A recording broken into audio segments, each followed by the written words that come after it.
Welcome once again, my fellow manipulators of digital fate. I'm Richie, this is Capricorn, and we are back at it with the grand finale to spoiler season for Magic the Gathering's Avatar: The Last Airbender. This is it, guys. All of the final spoiled cards for the set. We're going to know the entire set.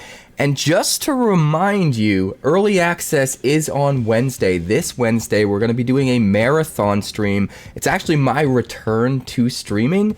I've been away from streaming for a few weeks. I had a really crazy, ridiculous busy couple of weeks where I had to hit 2 back-to-back SCG cons 2 weekends in a row, and I have spoiler season for my 2 top games happening at the exact same time, and I'm in the middle of moving to a new apartment, so there's a lot of craziness going on. But when I do end up doing the early access stream for Avatar, it will be in the new apartment, and that will be the first stream that I do from the new apartment.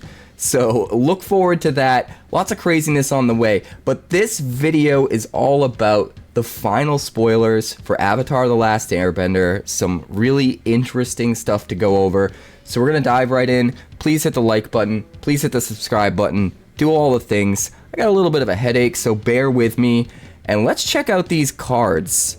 First off, we've got Water Tribe Captain. This is a 3/3 human soldier ally for 1 white and 2. You can pay 5 mana, and creatures you control get +1/+1 until end of turn. This isn't anything super good to write home about, super crazy or anything like that. It's just a solid curve filler if you desperately need a 3-drop, especially in ally tribal. But having a mana sink that can buff up your entire team isn't completely worthless. Next up, we have Canyon Crawler, a 6/6 spider beast with Death Touch for 2 black and 4.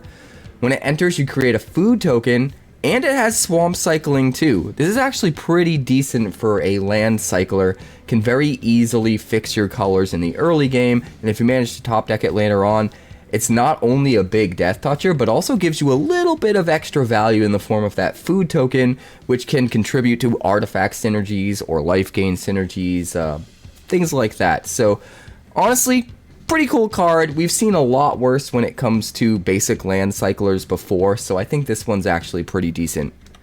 Next up, we've got Boarcupine, a 2/2 Boar Porcupine for 1 red and 2.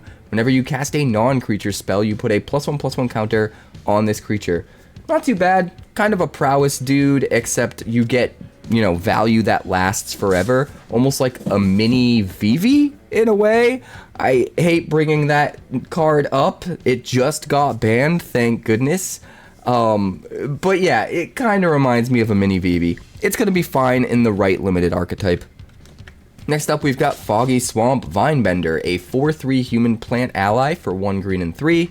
This creature can't be blocked by creatures with power 2 or less, and it has Waterbend 5, put a +1/+1 counter on this creature, activate only during your turn. I actually think this card is really, really good for a common. A 4-power creature for 4 mana is already somewhat on rate. It has 2 very relevant creature types in human and ally, most notably ally itself, because that's such a huge tribal theme within this set. It's got this extra line of text that small things can't block it, and it's got the ability to mana sink into this when you're out of gas and just buff up with +1/+1 counters kind of as many times as you want, right? Not only can you dump mana into it, you can also just tap your creatures. You can just tap 5 of your creatures to put a counter on this, and then tap 5 more to put a counter on it, and then maybe spend 5 mana to put a counter on it. You can do a lot of crazy value plays with this, later on in the game. And for a card that's already pretty decent on curve on 4, I think that's really good.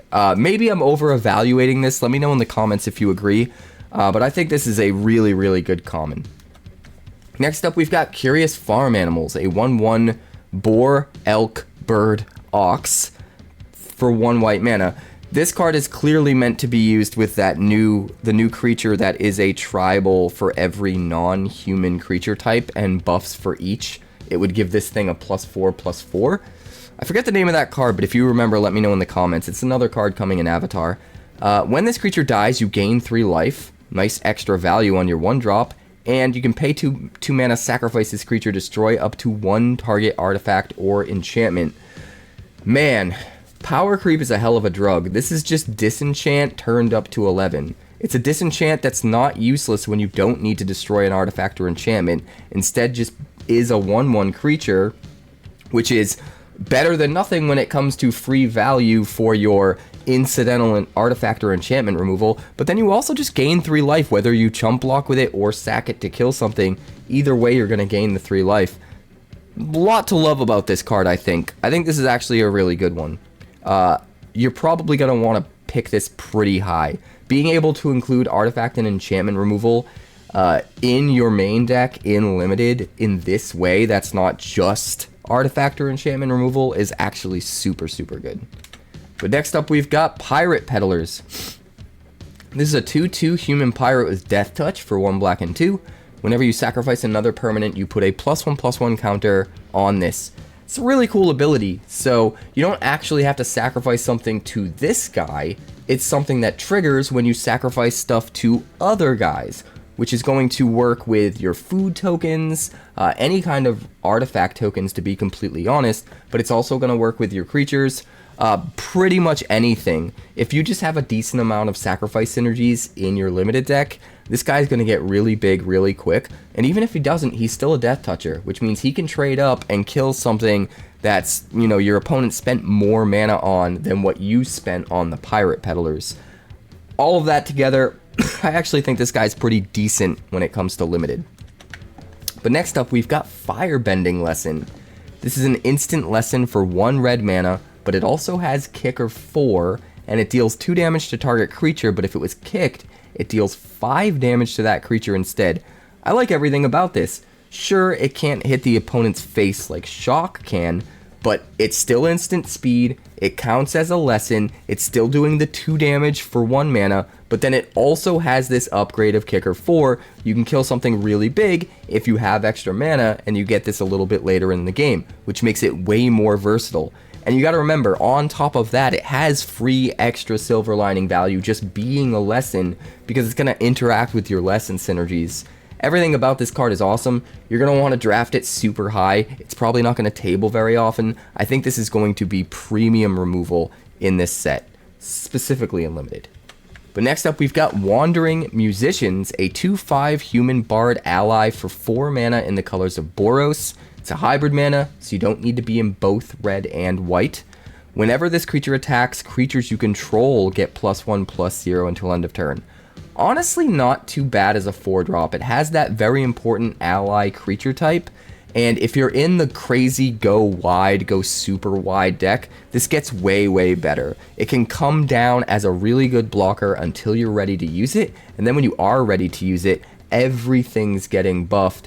And if they don't want you to keep doing it every turn, they have to stack up blockers in front of this guy because he's a 5 toughness. And what's cool about him too is it doesn't say other creatures you control get +1/+0. It's just creatures you control. So he's going to buff himself. He's going to become a 3/5 on attack, which is honestly not that bad for your 4 mana when you take into account the fact that it's an ally, it's a human, and it's buffing up your entire team. The more I think about this card, the more I like it. That being said, I don't necessarily think it's like a high pick, but maybe if you are in like a super go wide deck and that archetype just goes really nuts with going wide, maybe this does end up being a somewhat higher pick. Hard to say until we test this thing out, but we'll find out on Wednesday. Next up, we've got Rumble Arena. I think this is our last common of the day, and therefore our last common of the set.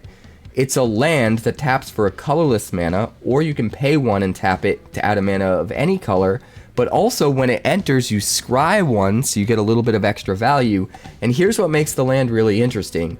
It has Vigilance, even though it's not a creature, because there's so much earthbending in this set that if you decide to use your earthbending to turn the Rumble Arena into a creature, it's going to get extra value more than what other lands would be, because it's going to have this Vigilance tacked on. Kind of interesting, an interesting concept.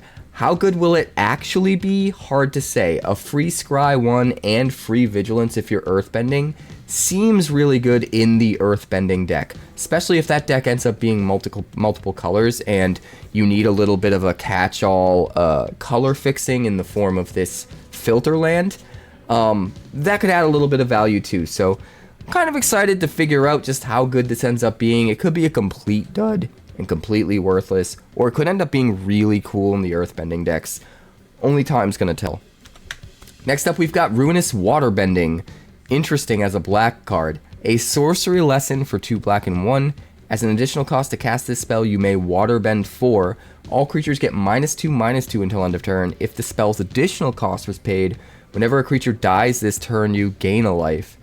This might be really, really interesting in the life gain deck. Specifically like the Orzhov Go Wide life gain deck, where you're getting tons of life gain triggers off of things entering the battlefield and that sort of thing, because you're setting yourself up with a decent enough board to waterbend with, to not have to actually spend extra mana to trigger that additional cost.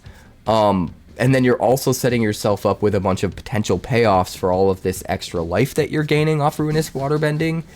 That seems really interesting to me, and it's also a lesson to boot, which is going to tap into some of those lesson synergies. So I think there's a lot to like here.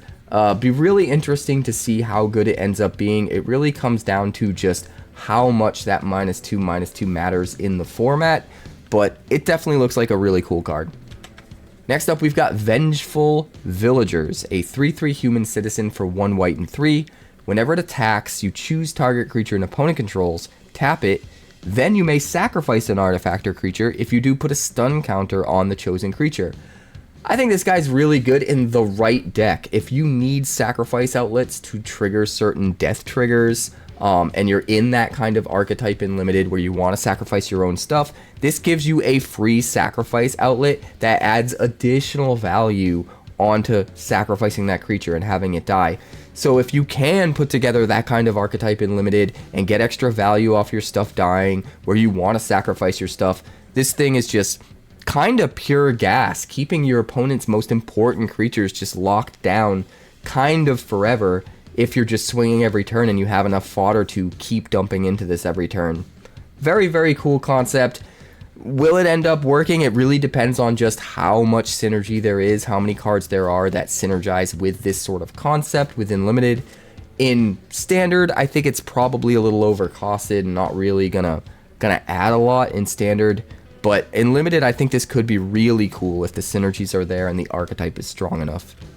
But next up, we've got Accumulate Wisdom, an instant lesson for 1 blue and 1. Look at the top 3 cards of your library, put one of those cards into your hand, the rest on the bottom of your library in any order. Put each of those cards into your hand instead if there are 3 or more lesson cards in your graveyard. That's crazy, man. All you need is 3 lesson cards in your graveyard, and this is a 2 mana draw 3.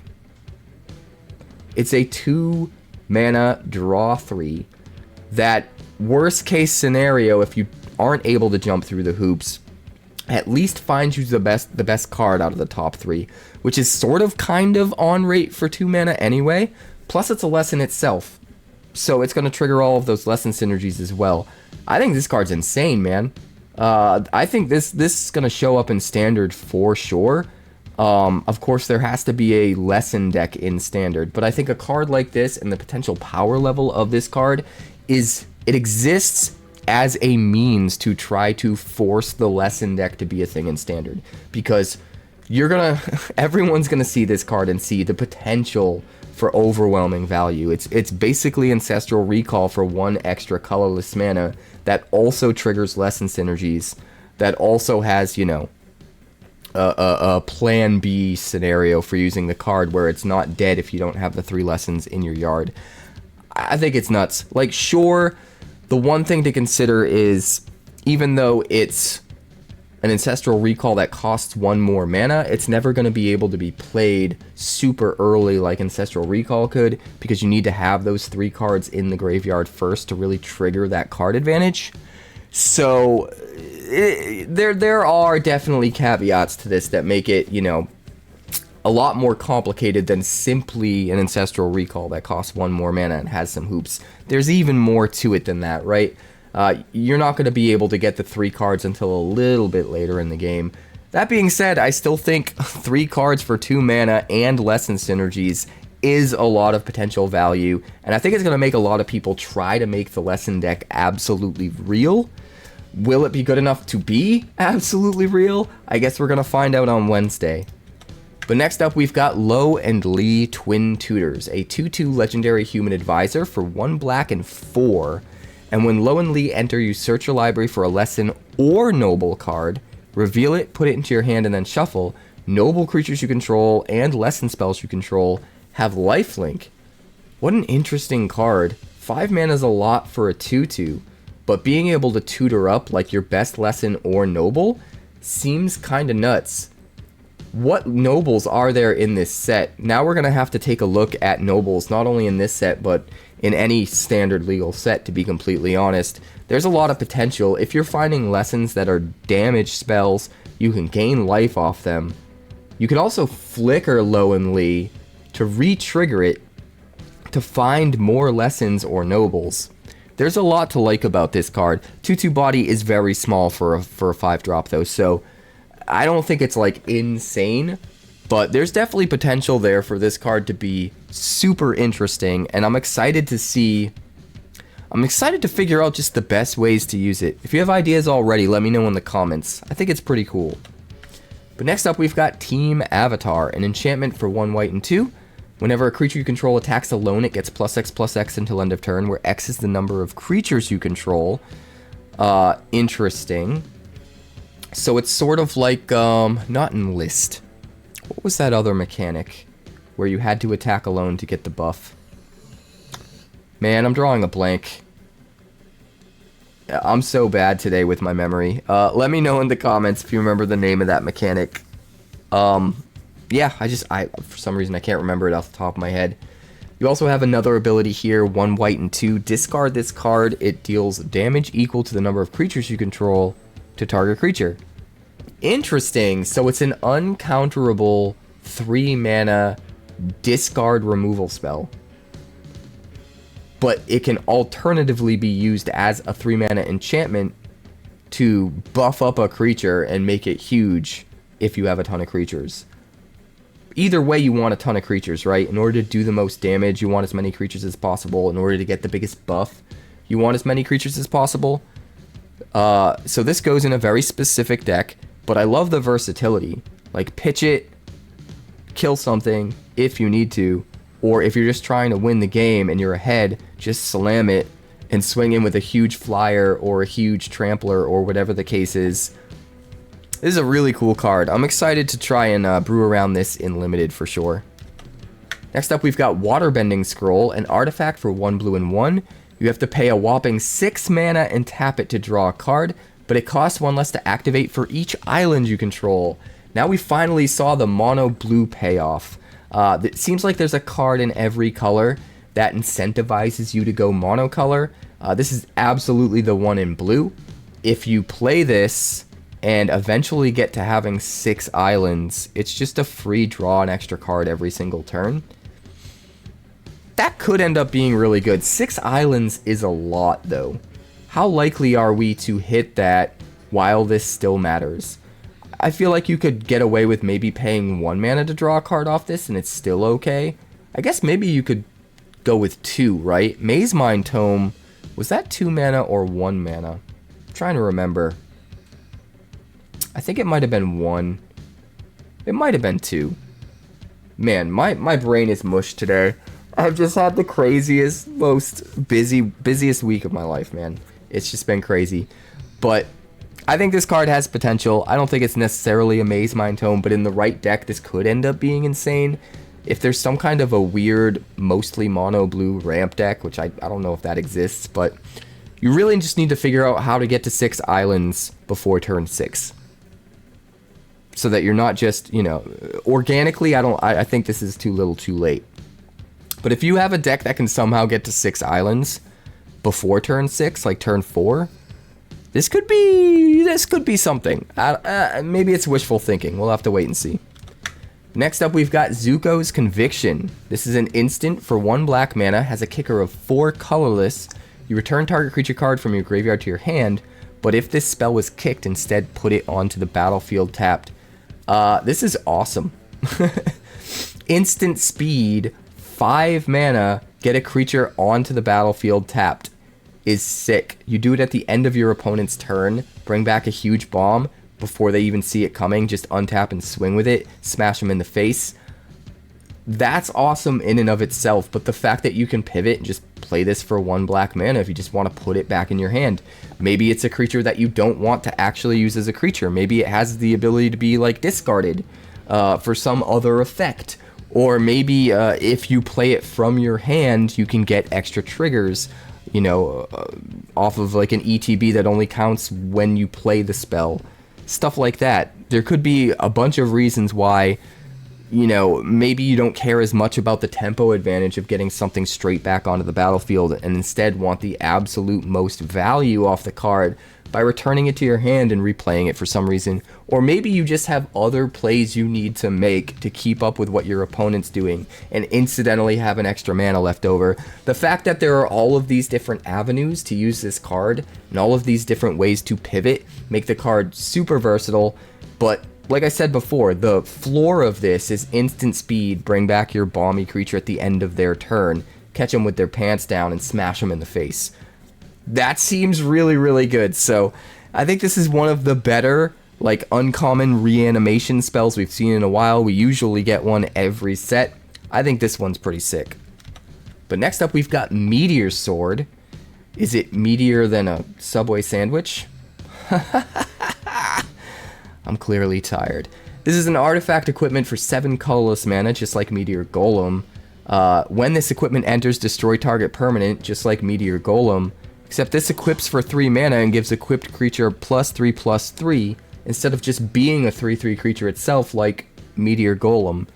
There are upsides and downsides to this, right? It's going to cost you a whopping 10 mana before you have access to the 3/3 power and toughness buff, which is a lot more than what it would cost you to access that with the Meteor Golem. You just need to play it for the 7, and you know the 3/3 body is right there.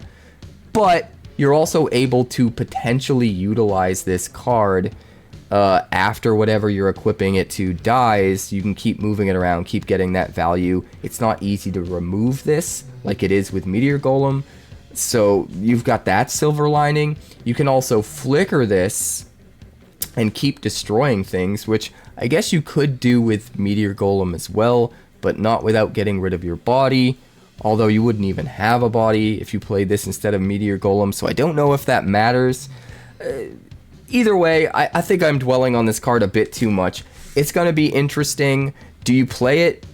I think it might be worth trying in Limited, especially if you're a little bit light on removal. It can kind of slot into any deck, which is cool. If there's a ramp deck, this gets way better. So if you're playing the ramp deck, I actually think this might be a pretty high pick in that deck. If you end up playing this for what effectively feels like 5 mana instead of 7 because you've ramped a couple times in the game, that's going to feel really, really good, I think. So there's some cool stuff to do with this, I think, but we'll have to wait and see. Next up, we've got Air Nomad Legacy, an enchantment for 2 mana in the colors of Azorius. When it enters, you create a clue token, and creatures you control with flying get +1/+1. What an interesting card. It creates a clue token to replace itself, but it's still a whopping 4 mana total before you actually draw a card to replace the thing, which is a lot. And if you don't have any creatures in play with flying, the +1/+1 buff doesn't do a whole lot. That being said, if you are in flying tribal, you have a ton of flying, which theoretically maybe we could do in Limited. Maybe that's an archetype. This is nuts. Just antheming effectively all of your creatures if you built your deck correctly and they're all flyers, while also getting a clue token to replace itself later, puts it way above other anthems, right? 2 mana for an anthem plus an eventual card draw is a lot of value. Also, just creating that clue token can trigger things like Caretaker's Talent, which is nice. It just has to be in just the right deck. You need to just vomit out a ton of really small flyers really quick and slam this so that you can go to town, and then if you are out of gas, have a clue token to use. Is it good enough? I don't know. Standard is just power creep to hell.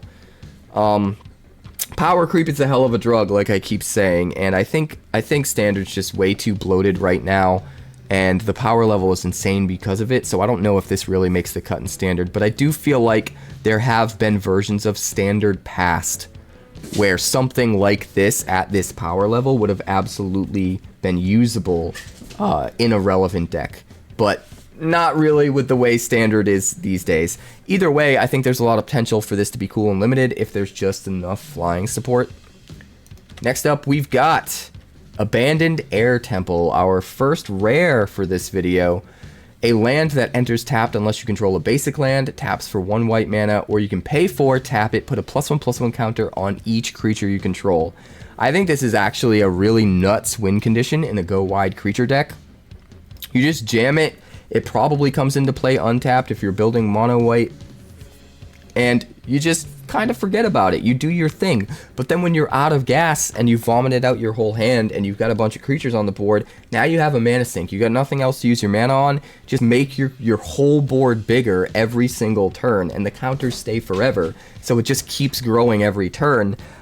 There's a lot worse things you could be doing with your mana as a mana sink than this. I think this is a really insanely low opportunity cost, potential win condition for mono white decks, and even in 2-color decks if your primary color is white. Actually, it doesn't even really need to be your primary color. You don't need to have a plains in play, just a basic land. So yeah, even in 2-color decks, if, you know, half your mana base is basics, this is still consistently coming in untapped, I think. The more I think about it, the more I think this entire cycle of lands is just busto. This card's going to be bananas. There's just so many decks you could build that are almost zero opportunity cost to include these. Definitely monocolor decks. Just seems super good. I don't know, maybe I'm crazy. Let me know in the comments, but this just seems super good. Next up, we've got Wartime Protesters, a 4/4 human rebel ally with haste for 1 red and 3. Whenever another ally you control enters, you put a +1/+1 counter on that creature, and it gains haste until end of turn. This card's super cool. This is another card that pushes the ally tribal deck to be a thing. It's a little bit expensive at 4 mana, but the fact that it has haste itself and just spits out counters and haste onto every single ally you play afterwards might make it good enough. And another thing to keep in mind is that in the standard ally deck, you have so many ways of generating extra mana. We've already seen at least 2 allies that give you access to mana while still being an ally, a creature on the board to put pressure on the board. So ramping your mana up like that means that 4 mana isn't going to feel as much like 4 mana. It's really easy to, I think, play this and another ally on the same turn, on like turn 4, and get even more value out of this card. Ally Tribal could be a real thing, and we absolutely need to try this card in it. This could, it could end up being too slow. It's possible. It could end up being a meme, but it could end up being really, really nuts, especially when you consider all of the potential ramp that Ally Tribal has access to. Seems pretty awesome to me. But next up, we've got Hakoda Selfless Commander, a 3/5 legendary human warrior ally with vigilance for 1 white and 3. You can look at the top card of your library anytime. You can cast ally spells from the top, and you can sacrifice Hakoda to give creatures you control +0/+5 and indestructible till end of turn. This card is nuts for Ally Tribal. Being able to be a very relevant body, plus free card advantage from the top of your deck, plus if you're in a pinch, just sacrifice this and protect your whole board against sweepers? Like, that seems bananas. Or just be able to alpha strike in even if your opponent has good blocks and only lose Hakoda because you buff up, +5 defense and indestructible. Like, that's bananas. Everything about this card is just awesome. Play it in your Ally Tribal deck. If you get it in limited, obviously you slam it and you play it. I think this card is just really good. But next up, we've got Realm of Ko. Speaking of really good, this is another one of the lands that enters tapped unless you control a basic land. This is the black card in that cycle. Taps for 1 black mana. Can also pay 4, tap it, create a 1/1 colorless spirit creature token. With this token, can't block or be blocked by non-spirit creatures. Is it just me or is this nuts? All of these lands, this whole land cycle is crazy. The opportunity cost to include this in a mono black control deck is non-existent. It's so small. And you just get to spit out 1/1 unblockables. Like, sure, they can't block very effectively, but if you're in mono black control, you shouldn't need them to, right? Your entire deck is just shooting down everything they get out, wiping the board, controlling every aspect of the game. And then when you do have some mana left over, you're just incidentally dumping it into Realm of Ko and building up an army of unblockable win conditions that eventually get you there without having to commit other cards to being your win condition. I think this is the card that pushes me over the edge and makes me finally build mono black control, like traditional mono black control, which is really, really interesting. We're going to try it in standard for sure. Join us on Early Access on Wednesday. We're going to be doing a marathon stream and then another finale stream on Wednesday to wrap it up, or on Thursday, the next day, to wrap it up. Crazy, crazy decks we're going to be building, and this is absolutely one of them. I'm excited. But next up, we've got South Pole Voyager. This is a 2/2 human scout ally for 1 white and 1. Whenever this creature or another ally you control enters, you gain a life. If it's the second time this ability has resolved this turn, you draw a card. This card is also nuts. We've got plenty of creatures in Standard that when something enters, you gain a life. We've also got creatures in Standard where if the right thing enters, you draw a card. Now we just have both of those on the same body, and it only costs 2 mana, and it's a human and an ally so that it picks up those tribal benefits.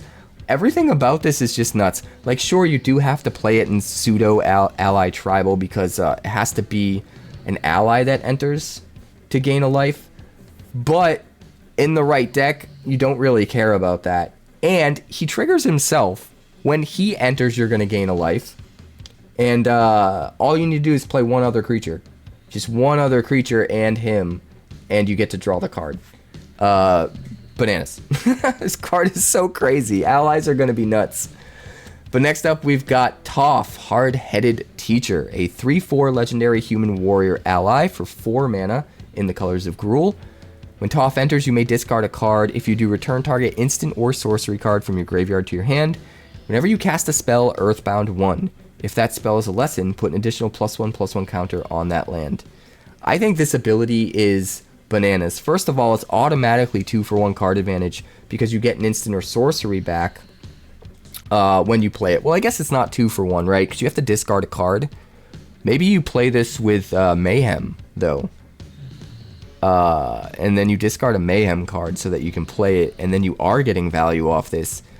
Anyway, I'm getting sidetracked. The second ability is what makes this card so nuts. Every single spell Earthbends 1. You could play this in like a prowess deck or any deck really that uses like 1 mana cantrips or really good 1 mana spells, and you're just firing them off left and right, and every single one is triggering an Earthbend, and if any of them happen to be lessons, you're creating a 2/2 instead of a 1/1. All of that just seems nuts, man. This is like a machine gun for Earthbending. It's just gonna shoot out +1/+1 counters left and right and turn all of your lands into creatures. And then if they die, they just come back as the land, and you continue to cast spells and turn them into earthbent creatures again. Yeah, this card's sick. It's a human, it's a warrior, it's an ally. We're going to have to brew around this one for sure. If you have ideas about how to do that, let me know in the comments. Maybe this Toph and the other Toph belong in a deck together. But next up, we've got Sandbender Scavengers. And this is one of the more exciting cards to me that was spoiled in this final batch. This is a 1/1 human rogue for 2 mana in the colors of Orzhov. Whenever you sacrifice another permanent, you put a +1/+1 counter on this creature, and when this creature dies, you may exile it. When you do, return target creature card with mana value less than or equal to this creature's power from your graveyard to the battlefield. So first of all, this definitely wants to go in a sacrifice deck, or at least a deck that has consistent sacrifice outlets, because you actually need to have things be sacrificed in order to get the counters. It's not going to just trigger off things dying. That being said, in the sacrifice deck, this is nuts. It picks up a counter every single sacrifice you do, and more importantly, once you eventually sacrifice the Sandbender Scavengers, or it dies to removal, or it dies in combat, or whatever the case may be, you get to return another creature to the battlefield, just straight up. This could eventually, in the right deck, just sack 4 things, turn it into a 5/5, and then get back a big 5 drop.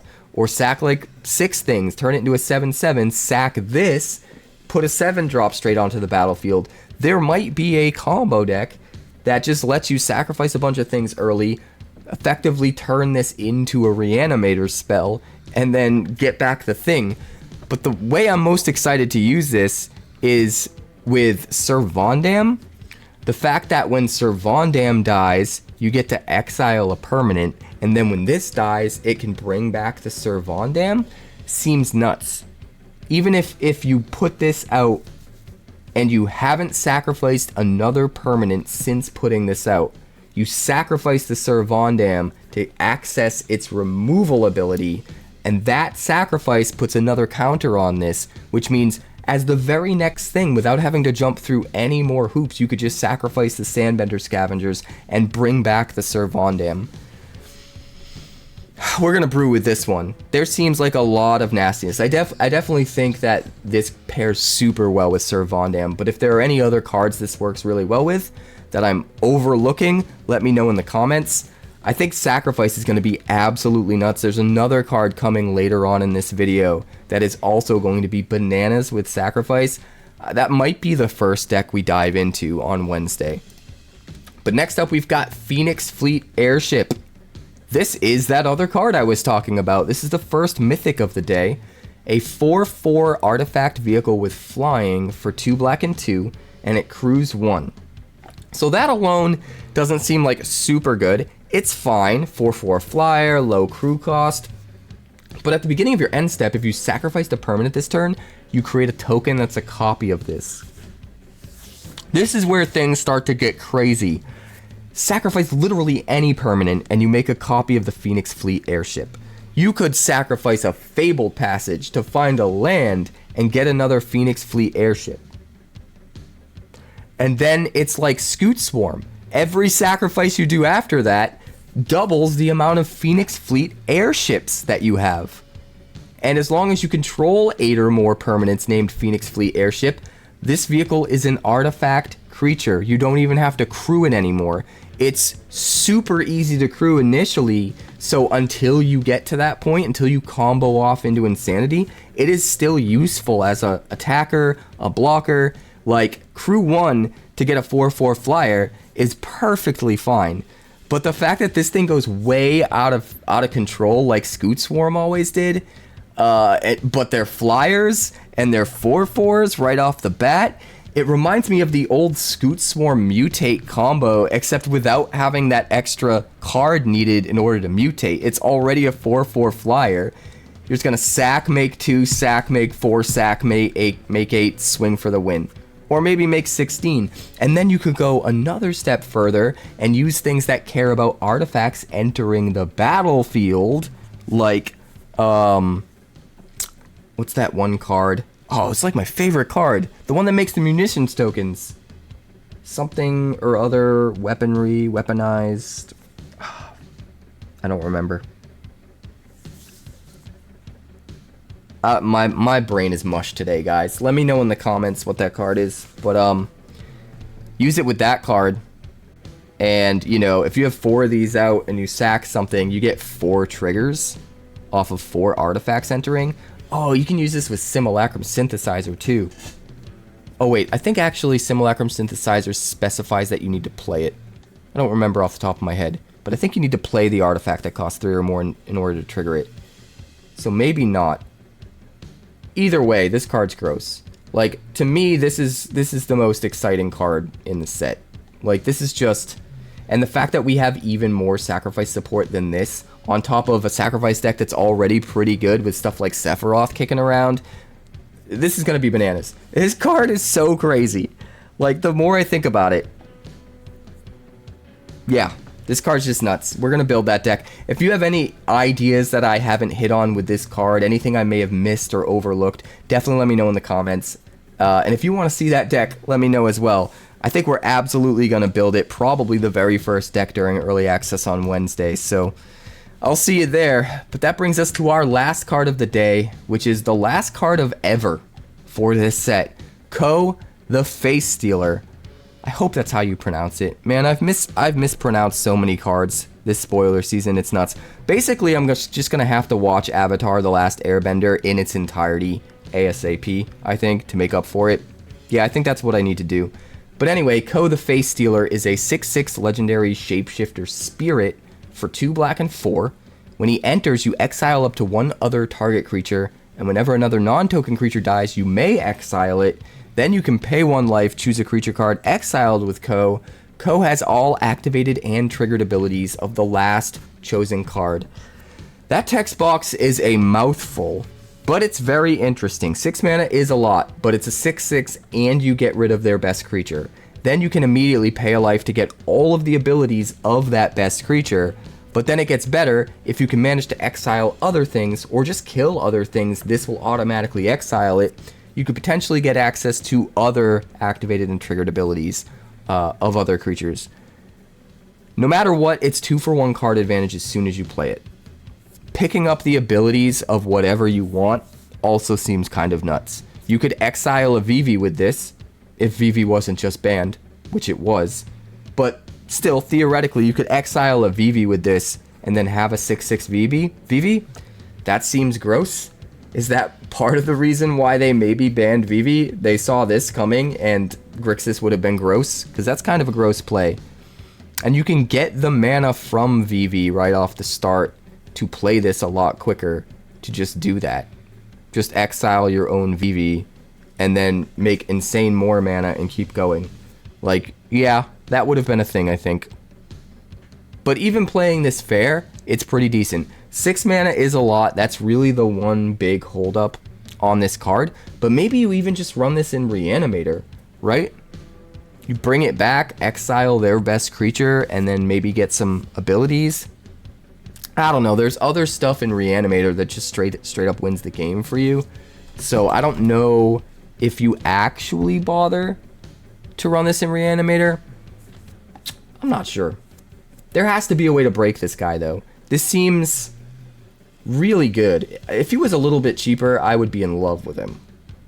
If I could just use him as a 6/6 body that gets rid of another creature on ETB, if that could just be like my floor, my game plan, and that the mana value, what it cost to cast him, just matched that, and all the other stuff was just silver lining, just extra gravy, I would feel way better about this. But with 6 mana, you kind of need all of those extra abilities to be very relevant in order to be worth actually paying that 6 mana, unless you find a way to just cheat them into play. But like I said, if you're going for Reanimator, I think there are just better targets. So I'm not 100% sure how this guy should be used or what kind of deck he should be in, but it feels like there's something, right? It feels like there's something out there that wants this, and this could provide a ton of value in the right deck. So if you have ideas, I know I keep saying this, but let me know in the comments. We want to build these decks during early access, and when early access does happen, guys, those deck techs are going to start hitting the channel right away that very same day. There is going to be a Wednesday deck tech going up. There's going to be a Thursday deck tech going up.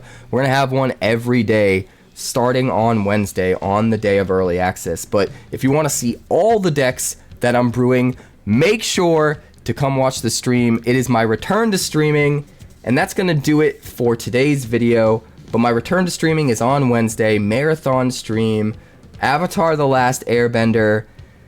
Man, it's going to be a wild day. I'm literally finishing moving into my apartment Wednesday morning, right before early access is going to start. The Xfinity is going to get transferred over, everything's going to go live, and we're going to be off to the races. So it's going to be a wild day. Please join me for that. It's all happening on twitch.tv/QuarantineCapricorn, because if I'm alive and I'm breathing, I'm there and I'm streaming. But, you know, I'll probably do a simul stream. I'll probably stream it to Twitch and YouTube. So I'll probably see you here as well. But join me on Twitch anyway, because Twitch is cool and stuff. Anyway, I'm rambling, so I'm going to end this. But Avatar spoiler season's over. I'll see you for Lorwyn. Lorwyn Eclipsed. That's going to be a fun one. But expect a bunch of deck techs on the way. I'll see you during early access.